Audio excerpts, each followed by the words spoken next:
우리가 구경꾼에서 주인으로라는 제목으로 성경에 나오는 말씀 삭개오에 대한 이야기를 나눠보려고 합니다. 삶이 무엇이냐 그렇게 물어보죠. 그런데 답이 삶은 달걀이다 하는 아재 개그가 있습니다.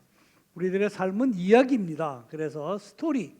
우리들의 삶은 태어날 때부터 또 목숨을 다하는 순간까지 많은 이야기들을 만들어 나가고 있습니다. 특히 성경은 하나님이 인간을 구원하신 이야기입니다. 성경은 하나님의 이야기, His story, History, 우리의 구원을 담은 이야기입니다. 앞으로 몇 주 동안 특별히 성경에 나오는 예수님을 만났던 분들을 그분들의 이야기를 통하여 우리 구원해 주는, 우리 구속해 주는 의미를 살펴보고자 합니다. 오늘의 주인공은 교회학교 꼬마들에게 인기가 많은 삭개오입니다. 주일학교에 어릴 때 다니셨던 분들은 아마 다 기억을 하실 겁니다만 키가 작은 삭개오라는 노래를 신나게 불렀던 기억이 있습니다. 삭개오는 여리고의 세리장이었습니다. 당시 세리는 로마 제국의 앞잡이라고 그래서 사람들이 정말로 싫어하던, 혐오하던 직업이었습니다. 창기만큼 싫어하던 직업이었고 멸시받던 직업이었습니다. 그런데 특별히 이 세리와 창기들을 예수님은 사랑하셨다고 말씀하고 있습니다. 막달라 마리아, 돌에 맞아서 죽을 뻔했던 그런 창기였습니다. 그런데 막달라 마리아는 이제 예수님의 사랑으로 구원을 받고 그리고 나중에는 부활하신 예수님을 제일 먼저 만나는 귀한 은혜를 입은 사람이기도 합니다. 아마 초대 교회 공동체에서 막달라 마리아의 역할이 굉장히 중요하지 않았을까 짐작을 합니다. 지금 현대 여성 신학자들은 막달라 마리아에 대한 연구를 굉장히 많이 하고 있습니다. 좋은 또 흥미로운 성과를 연이어 발표하고 있습니다. 예수님의 12제자 가운데에는 세리 출신도 있습니다. 마가복음 2장을 보면은 알페오의 아들 레위가 세리인데 예수님을 만나서 제자가 되었다고 말씀하고 있습니다. 예수께서 레위를 보고서 나를 따르라 말씀합니다. Follow me. 아콜루세이 모이라는 게 이제 원어인데요. 나를 따르라 했더니 레위가 즉각 예수님을 따라 나섭니다. 그래서 이 나를 따라오라라는 유명한 예수님의 명령 말씀, 지체 말고 나를 따라오너라 하는 말씀의 첫 주인공, 수혜자가 바로 그 당시에 천대받던 세리 출신 레위였다고 성경은 말씀합니다. 그 당시에 가장 천대받던 세리 또 창기 출신들을 예수님은 포용하고 사랑했습니다. 정결함, 정결법 그리고 의례 이런 모든 것을 통하여 거룩함을 추구하던 당시 종교 상황에서 예수님은 이런 사람들과 스스럼없이 식탁의 교제까지 나누는 그런 과감함을 나타내었습니다. 레위가 예수님을 따르기로 하면서 이제 그의 집에서 식사를 하는 장면이 나옵니다. 마가복음 2장 15절의 말씀 보면 그의 집에 앉아 잡수실 때 많은 세리와 죄인들이 예수와 그의 제자와 함께 앉았으니 이런 사람들이 많이 있어서 예수를 따릅니다라고 얘기를 합니다. 생활의 모든 면에서 경건을 추구해야 된다는 것이 바리새인들의 신앙이었습니다. 그런 사람들이 예수님의 이러한 행동을 보면서 파격적인 행동을 보면서 비난하고 나선 것은 어찌 보면 당연한 결과였습니다. 왜 너희 선생 예수는 죄인들하고 세리들하고 창기들하고 이렇게 같이 밥을 먹느냐고 따집니다. 제자들은 아마 제자된 지 얼마 안 돼서였는지 아무 대답도 못하는 장면이 나옵니다. 우리는 흔히 바리새인들을 아주 독단적이고 편협한 사람들로 생각하는 경향이 있습니다. 그런데 사실 좀 더 생각해 보면은 오히려 우리가 바리새인들을 너무 그렇게 보는 것 그런 시선 자체가 좀 바리새적이고 편협할 수도 있습니다. 첫째, 그 당시에 가장 종교적이고 경건하다고 자부했던 사람들이 사실 바리새인들이라는 걸 인정할 필요는 있습니다. 그리고 또 만약 이런 파격적인 일이 오늘날 일어난다면 과연 우리는 어떻게 반응할까 하는 것도 한번 생각해 볼 필요가 있습니다. 제가 그런 생각을 해봤어요. 상상을 해봅니다. 조직폭력배 출신이 어쩌다가 제 설교를 듣고 너무 은혜 받아서 이제 교회 나오겠다 그렇게 한번 결심을 했다고 해봐요. 그리고 저를 초청합니다. 너무 은혜 받아서 한번 와서 같이 식사를 했으면 좋겠습니다. 식사를 하러 갔더니 손님들이 전부 다 온몸에 문신을 한 조폭 깍두기들이 있습니다. 옷을 엄청 야하게 입은 여자들이 앉아 있습니다. 해롱해롱대는 마약쟁이들이 거기 앉아 있습니다. 마음이 불편할 것 같아요. 이 사람들에게 축복 기도를 해야 되겠는데, 자, 이런 나쁜 직업들 다 없애고 빨리 예수님께 돌아오기로 기도합니다 했다가 어디서 칼이 들어올지도 모르겠고, 또 이 여러분들 직업에서 참 주님의 축복이 넘치기를 기도합니다 하기도 그렇고 말이죠. 아마 저보다도 저를 바라보는 성도님들이 더 실망했을 것 같습니다. 어떤 여자 집사님이 저를 보면 그럴 것 같아요. 아니, 우리 목사님이 저런 사람들하고 어울린다니 이게 말이 돼? 실망이야. 저렇게 야한 여자하고 저렇게 다정하게 얘기하는 거 봐. 목사님이 그럴 줄을 몰랐어. 옆에 있는 남편 집사님이 아마 한수 더 뜰 것 같아요. 그거 이해해야지, 목사님도 사람이잖아. 그럴 것 같아요, 느낌에. 여러분들 맞습니다. 맞고예요. 목사도 사람입니다. 목사가 사람 아니었던 적도 한 번도 없습니다. 어느 신학교에는 먼저 사람이 되자라는 표까지 있다는 말을 들었습니다. 사람이 먼저다라는 말은 사실 정치적인 구호가 아닙니다. 신학적인 명제입니다. 인간을 구원하기 위한 구속사를 기록하고 있는 성경의 말씀, 또 하나님의 말씀이 우리 육신이 돼서 찾아오셨던 예수 그리스도의 모든 관심사는 사실 사람이 먼저다로 요약이 됩니다. 제자들이 바리새인들의 이런 질문과 비난에 대답을 하지 못하고 있는 걸 본 예수님께서 직접 대답을 하십니다. 마가복음 2장 17절의 말씀, 예수께서 들으시고 그들에게 이르시되 건강한 자에게는 의사가 필요 없고 병든 자에게라야 쓸데있느니라. 나는 의인을 부르러 온 것이 아니로 죄인을 부르러 왔노라 하시니라 합니다. 예수님의 이 말씀은 물론 바리새인들은 의인이고 세리는 죄인이라는 뜻은 절대 아닙니다. 그 앞에 자칭이라든가 스스로를 한번 붙여보면 예수님의 말씀의 뜻을 진짜 알 수 있습니다. 자칭 건강한 자에게는 의사가 필요 없고 스스로 깨달은 병든 자라에게야 쓸데가 있느니라. 나는 자칭 의인을 부르러 온 것이 아니요 스스로 뉘우치는 죄인을 부르러 왔느니라 하는 말씀입니다. 자기가 부족하고 못나고 몹쓸 사람인 것을 알고 마음이 아파서 찢어지는 것 같은 사람들, 바로 그런 사람을 위해서 의사처럼 치유하기 위해서 예수님은 오셨다고 말씀하신 겁니다. 구약의 시편 기자도 하나님이 가장 원하시는 제사는 번들해한 번제 제물이 아니라 우리의 진솔한 고백이라는 말씀을 하고 있습니다. 시편 51편 17절의 말씀, 하나님께서 구하시는 제사는 상한 심령이라. 하나님이여 상하고 통회하는 마음을 주께서 멸시하지 아니하시리다 라고 자기의 그 아픈 마음을 여기에 말을 토로하고 있습니다. 오늘 우리가 만나볼 주인공 역시 상한 마음과 애통하는 마음을 가졌던 사람입니다. 세리라는 그의 직업이 그에게 벗어날 수 없는 신분의 족쇄가 되었습니다. 남들보다 작은 키 때문에 놀림도 많이 받았습니다. 그러다 보니 삭개오를 키운 것은 미당 서정수 시인 선생님이 말한 것처럼 8할이 80%가 열등감이었다고 생각이 됩니다. 신체적 열등감, 직업적 열등감, 사회적 열등감, 그리고 종교적 열등감까지. 그래서 그는 그런 부족함을 감추기 위해서 남보다 더 열심히 악착같이 살아야 했을 겁니다. 여리고는 부유한 도시였는데 그곳에서 세리장까지 오르기 위해서는 정말 수많은 피눈물 나는 노력을 고생을 해야 됐을 겁니다. 그만큼 남들의 눈에서도 피눈물 나는 그런 많은 것을 짜내야만 앉을 수 있는 요직이었을 겁니다. 당시 로마 제국은 세리들에게서 일정량의 세금을 먼저 받았습니다. 그 다음에는 마음껏 니네가 걷어가져라. 바로 그런 선납제도 때문에 세리들은 돈을 많이 벌 수 있었고 사람들로부터 엄청 또 욕을 먹게 되었습니다. 성경에 오늘 읽은 본문에 특별히 삭개오가 부자라고 했던 걸 보면 여리고에서도 아마 큰 손에 속하는 그런 사람 아니었나 생각이 됩니다.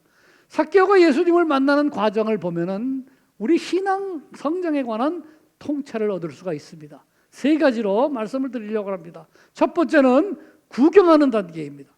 삭개오는 예수님이 여리고에 오신다는 소식을 듣고 구경하러 나갔습니다. 그런데 키가 작은 삭개오는 사람이 많기 때문에 예수님의 생녀를 볼 수가 없게 됐어요.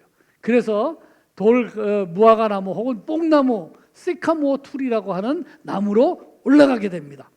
사실 세리장이면서 부자였던 삭개오는 여리고에서 꽤 알려진 인물이었을 거라고 생각이 됩니다.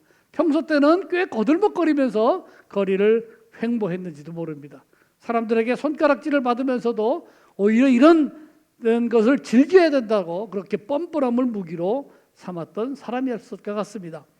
사람이 유명해지면은 또 악명이 높던 유명하던 너무 알려지면은 불편한 점도 있습니다. 어떤 목사님이 이제 조금 많이 알려지기 시작했어요. 그래서 조금 어깨에 힘이 들어갔습니다. 고속도로 화장실에 갔는데 가서 이제 볼일을 보려고 그러는데 누군가 갑자기 인사하는 거예요. 목사님 안녕하세요. 네, 안녕하세요. 대답을 좀 불편하지만 했습니다. 아이고, 진작 좀 찾아뵀어야 되는데 죄송합니다. 뭘요? 반갑습니다. 그랬더니 갑자기 목소리가 달라졌어요. 목사님, 전화 끊어야 되겠어요. 제가 말할 때마다 어떤 미친놈이 화장실 안에서 계속 대답을 하네요. 그랬다는 얘기도 있어요. 삭개오도 아마 많이 알려진 사람이었을 거예요. 유명한 사람입니다. 악명 높은 사람입니다. 그런 삭개오지만 예수님을 한번 보고 싶었습니다. 누가복음 18장 35절 오늘 읽은 바로 본문 전에는 여리고 근교에서 맹인이 예수님에게서 고침을 받은 이야기가 나옵니다. 여리고가 아마 떠들썩했을 거예요. 야, 예수 청년이 이런 사람을 고쳤대. 그러나 아마 삭개오는 그것보다도 예수님이 세리들을 다 사랑하신다는 말, 예수님의 제자 중에는 세리 출신도 있다는 말 때문에 참 많이 예수님을 보고 싶었을 것 같습니다. 그래서 이 삭개오는 체면도 불사하고 이런 뽕나무 위로 올라갔습니다. 사람들은 원래 구경을 좋아합니다. 경치 구경, 물 구경, 불 구경, 싸움 구경, 사람 구경, 참 구경을 좋아합니다. 교회도 구경하듯이 다니는 분들이 있어요. 패키지 관광하듯이 이 교회 갔다가 저 교회 갔다 가는 분들도 있습니다. 재미있는 사실은 예수님에 대해서도 구경하듯이 그런 태도로 예수님을 알아보고자 하는 사람들이 있습니다. 예수님에 대해서 우리가 알아가는 것, 영어로 말하면 knowing Jesus인데요. 이 예수님을 직접 알아가는 것하고 예수님에 대하여 알아가는 것, knowing about Jesus는 우리가 반드시 구분을 해야 됩니다. 이 두 개의 차이는 사실 엄청나기 때문입니다. 많은 사람들이 예수님에 대해서 이것저것 많이 알아가는 간접적인 지식이 곧 내가 예수님을 직접 알고 있다는 것으로 착각할 때가 상당히 많습니다.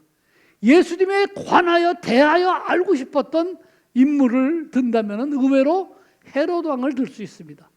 메시아가 탄생했다는 소식을 듣고 나서 이 아이에 대하여 얼마나 알고 싶었는지 모릅니다. 이 아이에 대한 정보를 다 가져와라. 그래서 열심히 뒤지다 보니까는 분명히 베들레헴에서 태어나셨을 것 같다.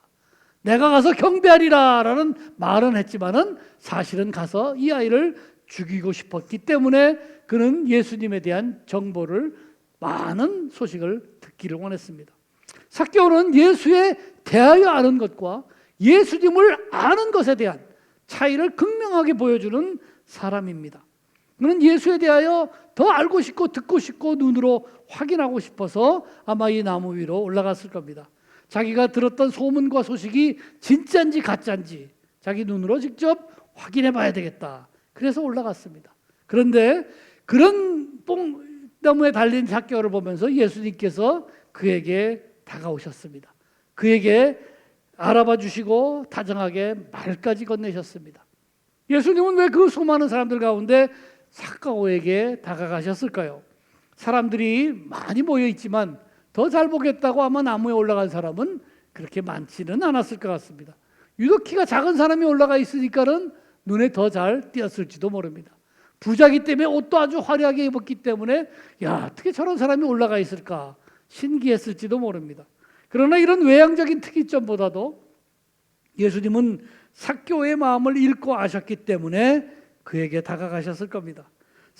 뽕나무에 올라간 그의 모습에서 구원을 향한 갈급함을 읽을 수 있었습니다. 평생 사람들이 던지는 욕설과 분노와 원한을 견디며 악착같이 살아온 인생에 대한 허무함을 읽을 수 있었습니다. 나름대로 외면적인 성공은 이뤘지만 빈 껍데기같이 공허한 내면의 삶에서 탈출하고 싶은 목마름이 느껴졌습니다. 바리새인은 무조건 의인이고 세리와 창기와 이방인은 죄인이라고 미리 정해놓은 종교 관습법, 이것 때문에 나는 살아생전 결코 떳떳한 구원을 얻을 수가 없겠구나 하는 그런 막역한 슬픔이 느껴졌을 겁니다. 바울 사도의 유명한 고백, 오호라 나는 곤고한 사람이로다. 이 사망의 몸에서 누가 나를 건져내랴. 바로 이런 고백처럼 인생살이에 지쳤던 상한 심령, 애통함, 갈급함이 바로 어떻게 보면 죄인 중에 죄인이라고 할 수 있는 세리장 삭개오의 눈에서, 예수님을 바라보는 그 눈에서 나타나고 있었습니다. 그래서 예수님은 삭개오에게 다가갔습니다. 삭개오의 삶, 그의 존재, 그의 결핍을 치유하기 위하여 예수님은 다정하게 다가가서 말을 건네셨습니다. 누가복음 15장 5절의 말씀, 삭개오야 속히 내려오라. 내가 오늘 내 집에 유하여야 하겠다 말씀합니다.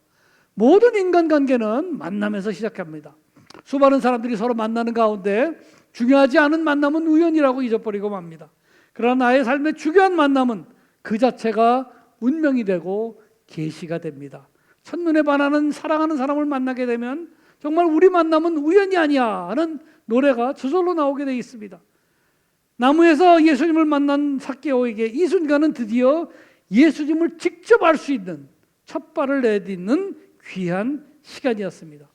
지금까지 예수님에 대하여 알고 있었던, 들었던 많은 지식과 소문이 다 필요 없어졌습니다. 이제 정말 예수님을 직접 알 수 있는 기회가 찾아왔습니다. 삭개오는 이 순간 지체하지 않았습니다. 망설이지 않았습니다. 삭개오가 보여주는 신앙의 두 번째 단계, 그것은 바로 예수님을 만나고 영접하는 단계입니다. 예수님을 직접 알아나가기 시작하는 단계입니다. 삭개오는 자기 집에 오시겠다는 예수님을 즉시 기쁘게 영접합니다. 예수님에 대하여 구경하는 데 만족하고 아이고 이제 예수 봤으니까 됐다 하고 자기 갈 길을 갈 수도 있었을 겁니다. 지금은 곤란하니까 다음번에 모시겠습니다. 우리 늘 그런 말 하지 않습니까? 그래 다음번에 밥 한번 같이 먹자. 예수님 다음번에 모실게요 하면서 떠나갈 수도 있었을 겁니다. 그러나 삭개오는 기쁘게 즉시 결단을 내리고 예수님을 모시게 됩니다. 교회에 잘 나오고 예수님에 대해서 참 많이 알고 있으면서도 의외로 마음의 결단을 내리지 못하는 그런 분들도 많습니다. 예수님에 대해서 많이 알고 있지만 그리스도 곧 나의 주님으로, 나의 메시아로 받아들이지 못하고 있기 때문에 그렇습니다. 나사렛 예수는 역사적 실존 인물의 이름입니다. 그리고 그리스도는 우리가 주님으로서 예수님에 대한 믿음을 고백하는 타이틀입니다. 예수 그리스도라는 이름은 예수께서 우리의 구세주, 우리의 주님 되신다는 고백이 담긴 이름이기 때문에 귀한 것입니다. 사랑하는 성도 여러분, 예수는 그리스도시요 우리의 주인 되심을 기쁘게 그리고 확신 있게 고백하는 우리 모두가 되기를 축복합니다. 예수는 그리스도이십니다. 이 고백이 귀중합니다. 그리고 그 고백을 할 수 있어야 돼요. 인생에 있어서 결단이 중요합니다. 세상 사는 데서 얼마나 결단이 중요합니까? 그래서 결단과 결정을 하기 위해서 지도자에게 그런 역할을 맡기게 됩니다. 신앙에 있어서는 결단이 가장 중요합니다. 사실 신앙은 결단이 구원의 모든 것입니다. 신앙을 고백하고 예수님을 그리스도로 영접하는 결단이 우리를 구원에 이르게 합니다. 로마서 10장의 말씀, 내가 만일 내 입으로 예수를 주로 시인하여 또 하나님께서 그를 죽은 자 가운데서 살리신 것을 내 마음에 믿으면 구원을 받으리라. 구원은 바로 이렇게 우리에게 찾아옵니다. 사람이 마음으로 믿어 의에 이르고 어떻게 한다고 그랬어요? 입으로 시인하여 구원에 이르리라 말씀합니다. 혹시 우리 중에 아직도 예수님에 대해서 구경만 하고 망설이는 분이 있는지 모르겠습니다. 예수님이 들어오시려고 몇 년째 문을 두드리고 계시는데 아직도 문을 활짝 열지 않고 예수님을 영접하지 못하고 있는 분도 여기에 숨어 계시는지도 모릅니다. 바로 오늘이, 지금이 바로 그 순간입니다. 삭개오처럼 즉시 예수님을 영접하는 그런 결단을 내리시기를 주님의 이름으로 권면합니다. 지금까지 예수에 대해서 전해 들었던 많은 이야기 다 필요 없습니다. 이제부터 우리는 직접 예수님과 사귀고 나갈 수 있기 때문입니다. 지금 이 시간에 결단이 중요합니다. 내 마음을 예수 그리스도께서 두드리실 때, 내 마음에 구원의 확신이 올 때, 그때 우리는 지체할 이유가 아무것도 없습니다. 사도행전 8장을 보면은 이디오피아의 여왕의 신하였던 어떤 내시가 길을 가다가 성경을 읽으면서 길을 가는데 정말 하나님이 보내신 빌립 집사를 만나게 됩니다. 같이 마차를 타고 가면서 성경에 대한 그 말씀의 해석을 듣게 됩니다. 마음에 감동이 왔어요. 아, 예수 이분이 나를 위하여 오신 메시아구나. 그래서 사도행전 8장에 보면 이런 말을 합니다. 내시가 길 가다가 물 있는 곳에 이르러 그 내시가 말하되 보라, 물이 있으니 내가 침례를 받으며 무슨 거리낌이 있느냐.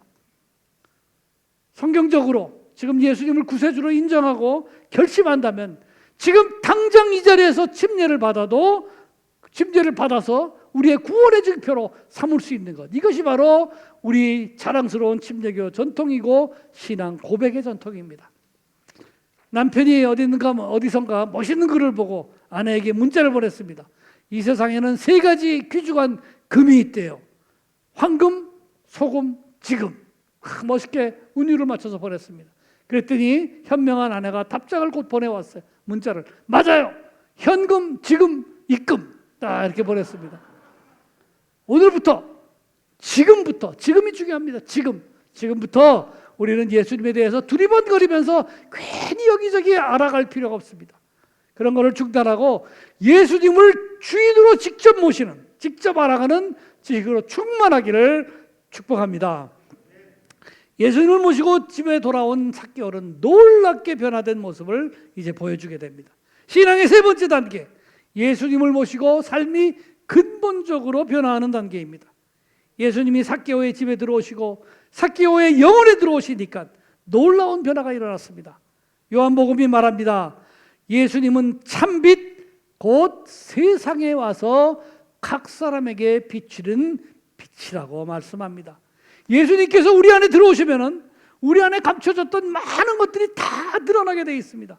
우리가 감추고 싶었던 그 많은 것들이 예수님 빛 안에서 드러날 수밖에 없습니다.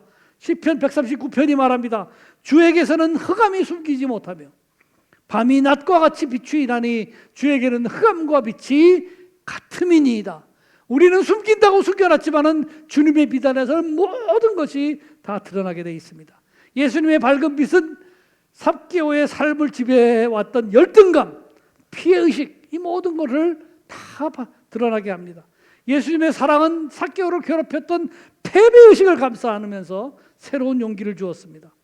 그동안 삭개오가 집착하였던 돈과 재물이 사실 그의 열등감을 감추기 위한 가면이었음을 문득 깨닫게 됩니다. 내면의 상처가 깊으면 깊을수록 외적으로 과시하는 탑을 쌓으려고 얼마나 많은 패착을 범했는지 알게 됐습니다.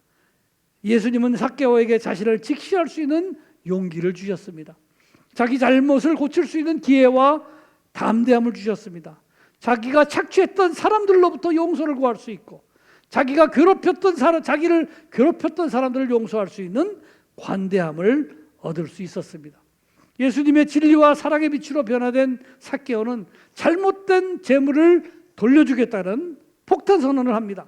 누가복음 19장 8절의 말씀, 삭개오가 서서 주께 여짜오되 주여 보시옵소서, 내 소유의 절반을 가난한 자들에게 주겠사오며 만약 누구의 것을 속여 빼앗은 일이 있으면 4갑절이나 갚겠나이다.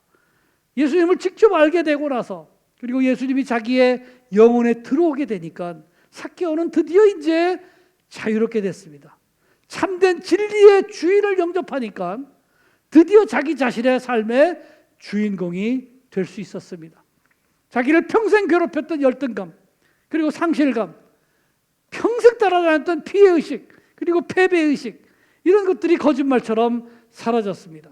대신 그 자리에 예수님이 주시는 빛과 진리, 사랑과 은혜가 자리 잡게 되었습니다. 예수님을 직접 알게 된 사람들, 예수님과 사랑에 빠진 사람들의 공통적인 특징이 있습니다. 첫 번째 특징은 화해와 사랑의 정신입니다. 원수되었던 사람들과 화해할 수 있습니다. 자기를 괴롭혔던 사람들을 용서할 수 있습니다. 자기가 괴롭혔던 사람들에게 용서를 구할 수 있습니다. 무엇보다도 중요한 것은 자기 자신과의 화해를 할 수가 있습니다. 예수님 사랑 안에서 나의 못났던 것, 나의 추한 것, 나의 더러운 것, 내가 감추고 싶었던 그 모든 것을 용서된다는 체험을 우리가 확실히 가질 수가 있기 때문에 나는 나 자신과 화해할 수가 있습니다. 평생 돈과 재물에 집착하며 인생의 보상을 받으려고 했었던 삭개오가 이제 변화되었습니다. 더 이상 돈과 재물이 중요하지 않고 오히려 자기 인생의 족쇄인 것을 깨닫게 되었습니다. 평생을 따라다니던 자기의 따라다니던 이 집착, 이거를 떨어낼 때 그 청량감, 말할 수 없는 후련한 느낌을 한번 생각해 봅니다. 삭개오는 드디어 자기 등에 평생 달라붙어 있던 그 원숭이를 떼어냈다, 이렇게 말할 수 있습니다. 삭개오는 드디어 자기 삶의 진정한 주인이 되었고 예수님을 사랑했기 때문에 이제 드디어 자기 자신을 사랑할 수 있게 되었습니다. 사랑하는 성도 여러분, 삭개오처럼 예수님을 주인으로 고백할 때 우리의 자존감이 높아지는 그 기쁨을 모두 함께 누리시기를 주님의 이름으로 축복합니다. 오늘 예수님을 직접 만났던 삭개오가 우리들을 초청합니다. 여러분도 예수님을 집안에 모셔드리고 여러분의 영혼에 모셔드려서 삭개오 저처럼 변화되기를 원합니다. 저 삭개오가 권면합니다. 여러분 모두 인생의 그 쓸데없는 집착, 과거, 그리고 우리들의 그 모든 죄, 자기 자신, 이런 모든 것으로부터 자유로워지기를 주 예수 그리스도의 이름으로 축복합니다. 말합니다. 여러분들 요한복음 8장 말씀, 8장 32절 말씀, 진리를 알지니 진리가 너희를 자유롭게 하리라. 진리는 우리를 자유롭게 합니다. 여러분들 삭개오처럼 정말 자유로운 영혼이 되기를 주님의 이름으로 축복합니다. 같이 기도하시겠습니다.